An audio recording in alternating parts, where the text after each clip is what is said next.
Nova Manhã. Entrevista. E o nosso assunto a partir de agora aqui no Nova Manhã é pobreza menstrual. Nessa semana, mais precisamente amanhã, é celebrado o Dia Internacional de Dignidade Menstrual. Um assunto pouco falado, né? Apesar de praticamente todas as mulheres menstruam, né? Na idade fértil aí e tudo mais. Se fala muito pouco sobre isso e menos ainda sobre mulheres e pessoas em situação vulnerável que sequer não têm acesso ao mínimo de dignidade para passar por esse período todos os meses de forma aí digna, né? Com as mínimas condições.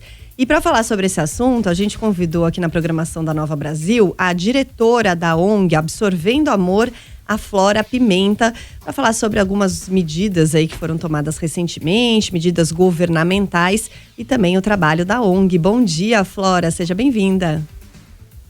Bom dia, tudo bem? É um Tudo prazer estar aqui. Dá para me ouvir direitinho? Dá para ouvir, sim. Primeiro eu queria que você explicasse para quem não está muito habituado ao tema, o que é a pobreza menstrual e qual o impacto disso na sociedade. A pobreza menstrual é o termo usado para falar de toda e qualquer falta de acesso a itens de higiene menstrual. E isso não se limita só aos absorventes, como a gente comumente acha. Acaba envolvendo também muitas questões de educação, de saúde, de saneamento básico. Enfim, é um problema transversal que impacta a vida das pessoas que menstruam, de forma que elas não consigam acessar os meios para cuidar da menstruação. Pois é, o governo lançou no ano passado um programa, né, voltado para garantir o absorvente higiênico para estudantes de baixa renda em escolas públicas e mulheres em situação de vulnerabilidade social. Ô Flora, isso de algum modo já é um pontapé inicial, porque é o que você disse, vai muito além da questão apenas do absorvente higiênico, né? Você precisa de infraestrutura, de cidadania para essas mulheres em condições mais vulneráveis. Mas você entende que já é um pontapé inicial e já há resultados plausíveis ou ainda não? Com certeza. Olha, sobre os resultados, isso é um problema grande, assim, que a gente não consegue acessar dados sobre o resultado e sobre o impacto do programa de fato.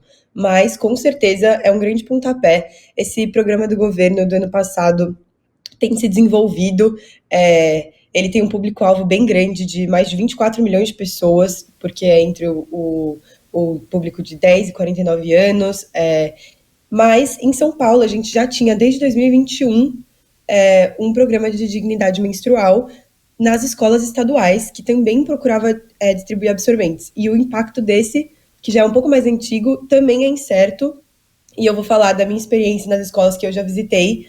Não foi muito grande. Com certeza é um impacto grande, principalmente quando a gente fala de divulgação de pobreza menstrual e de conscientização de pobreza menstrual. E eu espero que tenha um impacto muito grande prático também. Ainda temos que ver um pouco mais para frente. Oi, Flora, eu queria que você falasse um pouquinho também da atuação da ONG e qual é o impacto dessa pobreza menstrual na economia, no trabalho, nos estudos. Existem números sobre isso? Então, a ONG, ela atua de forma completa. A gente procura atuar através de outras ONGs já estruturadas para que a gente consiga ter um grupo constante de mulheres beneficiadas. E com isso a gente trabalha não só com a distribuição de absorvente, mas também, principalmente, com a questão da educação. Sempre tem um médico presente que possa ensinar não só sobre a menstruação, mas também sobre a educação sexual, que é um tema que engloba a menstruação e a vida fértil. Então a gente sempre procura fazer uma abordagem completa, 360, para todas as meninas, mulheres, pessoas que menstruam que a gente encontra. E sobre o impacto na economia, o que a gente vê é que a gente tem um dado muito claro de evasão escolar de mulheres, e como isso vai depois progredindo, começa a ficar um pouco mais difícil de conseguir rastrear, justamente porque quando você sai da escola e não entra no mercado de trabalho, fica difícil de saber o que essas mulheres fazem. Então, o que a gente consegue ter certeza é de que um movimento que começa já na adolescência é de evasão escolar pela pobreza menstrual. Você não consegue ter os meios para ir para a escola confortavelmente. E isso gera um desempenho muito pior das meninas nas escolas, de rede pública principalmente. E aí depois, se as escolas são separadas do ensino médio, já do ensino fundamental 2 para o médio, você tem uma evasão maior ainda, um gap assim entre as matrículas, e aí depois para a faculdade muito menor, e aí isso posteriormente vai se agravando com certeza, combinado a questões de maternidade, por exemplo, trabalho doméstico. Então o que a gente sabe é que a pobreza menstrual, ela vai puxando as mulheres do ambiente econômico com certeza. Os dados certos é muito difícil de ter, justamente porque quando elas saem da escola, que é o lugar que mais consegue coletar esses dados, a gente não tem registro do que fazem. O que torna o problema ainda pior. Né?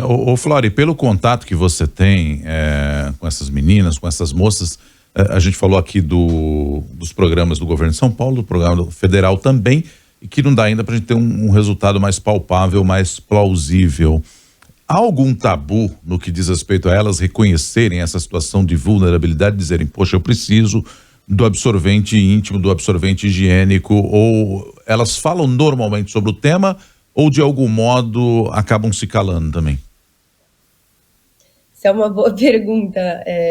Tem um grande tabu em torno disso, e a gente observa como, falando com diferentes idades na ONG, a gente observa como isso vai se passando para frente. Então, das menininhas mais novas que acabaram de menstruar e não sabem nada sobre a menstruação, a única coisa que elas sabem é que é um sangue sujo, ficam com vergonha de quando a gente conversa.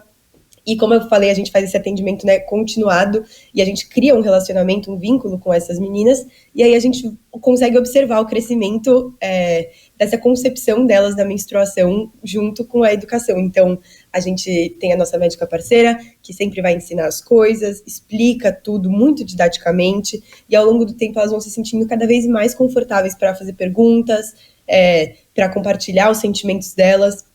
Mas existe um tabu gigantesco, não só sobre a menstruação, mas sobre a mulher, a vida fértil, a vida sexual. Então, a gente tenta, pelo menos, abater isso através da educação. E eu acredito que esse programa do governo, especialmente, tem uma divulgação, pelo menos do termo pobreza menstrual, que já pode ser suficiente para gerar um impacto na vida de muitas mulheres. Muito bem, a gente agradece demais a participação aqui na Nova Brasil, da diretora da ONG Absorvendo Amor, a Flora Pimenta, falando sobre esse assunto tão pouco falado, mas pelo menos que vem sendo, né, retomado aí nos últimos tempos, para justamente que não se torne cada vez mais tabu e as mulheres, meninas, possam lidar isso com um pouco mais de naturalidade. Obrigada, Flora, pela entrevista, bom trabalho para você, boa semana.